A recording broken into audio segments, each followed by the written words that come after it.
নমস্কার বন্ধুরা, আমার ছোট্ট ইউটিউব চ্যানেল এবং পবিত্রতে সকলকেই স্বাগত। তমলুকে মৃৎশিল্পীর সমস্ত লক্ষ্মী ও কালী প্রতিমা ভেঙে গুঁড়িয়ে দিল দুষ্কৃতীরা। সর্বশান্ত পরিবার। শুভেন্দু বললেন, পশ্চিমবঙ্গকে পশ্চিম বাংলাদেশ বানানোর গভীর ষড়যন্ত্র চলছে। শারদীয় দুর্গোৎসব শেষ হতেই লক্ষ্মী ও কালী পুজোর জন্য প্রস্তুতি নিচ্ছিলেন রাজ্যের মৃৎশিল্পীরা।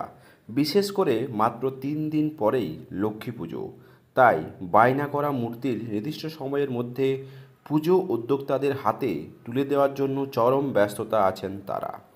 এই পরিস্থিতিতে পূর্ব মেদিনীপুর জেলার তমলুকের নিমতড়ি হাই স্কুল রোড সংলগ্ন গণপতিনগরের এক মৃৎশিল্পীর লক্ষ্মী ও কালী প্রতিমা মিলে অন্তত 50টি প্রতিমা শুক্রবার রাতে অন্ধকারে ভেঙে গুঁড়িয়ে দেয় দুষ্কৃতীরা। ফলে গোটা পরিবারটি কার্যত পথে বসে গেছে। রাজ্য বিধানসভার বিরোধী দলনেতা শুভেন্দু অধিকারী অভিযোগ করেন, পশ্চিমবঙ্গকে পশ্চিম বাংলাদেশ বানানোর গভীর ষড়যন্ত্র চলছে। তিনি ভাঙচুর করা প্রতিমাগুলির একটি ভিডিও এক্স হ্যান্ডেলে প্রকাশ করেছেন। ভিডিওতে দেখা গিয়েছে প্রতিমাগুলি এমনভাবে ভাঙা হয়েছে যে সেগুলিকে জোড়া তালি দিয়ে কোনো রকমই খাড়া করা সম্ভব নয়। ভিডিওতে মৃৎশিল্পী ও তার স্ত্রীকে কারখানার মধ্যে হতাশ হয়ে গালে হাত দিয়ে বসে থাকতে দেখা গিয়েছে। তাদের সন্তান এক কিশোরকেও হতাশ হয়ে দাঁড়িয়ে থাকতে দেখা যায়।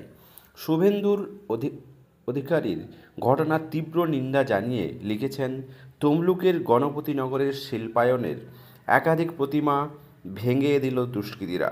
পূর্ব মেদিনীপুর জেলার তমলুকের নিমতড়ি হাইরোড সংলগ্ন গণপতিনগরের প্রতিমা ও কালী প্রতিমা মিলে মোট 50টি প্রতিমা ভাঙচুর করেছে দুষ্কৃতীরা। তিনি আরও লিখেছিলেন, গতকাল রাত্রে পূর্ব মেদিনীপুর জেলার তমলুকের নিমতড়ি হাইরোড সংলগ্ন গণপতিনগরে উত্তর নারকেলদার হাটের কাছে অনিল চাকড়ার প্রতিমা তৈরির কারখানার লক্ষ্মী প্রতিমা ও কালী প্রতিমা মিলিয়ে মোট 50টি প্রতিমা ভাঙচুর করেছেন জিহাদিরা। প্রতিমা মিলিয়ে প্রায় 50টি প্রতিমাকে ভাঙচুর করেছে। প্রতিমাগুলি আসন্ন লক্ষ্মী পুজো ও কালী পুজোর জন্য তৈরি করা হচ্ছিল।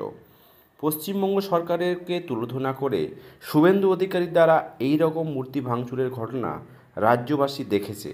আসলে পশ্চিমবঙ্গকে পশ্চিম বাংলাদেশ বানানোর গভীর ষড়যন্ত্র চলছে।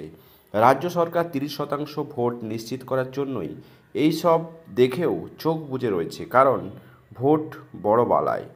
আমি পুলিশ প্রশাসনকে অবিলম্বে দোষীদের খুঁজে বের করার জন্য তাদের বিরুদ্ধে যথাযথ ব্যবস্থা গ্রহণ করতে বলবো, না হলে এই ধরনের জেহাদি উৎপাত আরও বাড়তে থাকবে। দর্শক, পশ্চিমবঙ্গের বুকে এই ধরনের ঘটনা এর আগেও অনেকবার হয়েছে।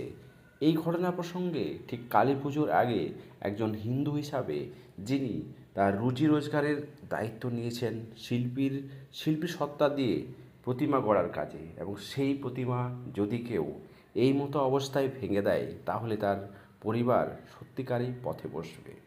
দর্শক, আপনাদের এই ঘটনা প্রসঙ্গে আপনাদের কী মত কমেন্ট বক্সে কমেন্ট করতে ভুলবেন না। চ্যানেল নতুন হলে সাবস্ক্রাইব করে পাশে থাকবেন।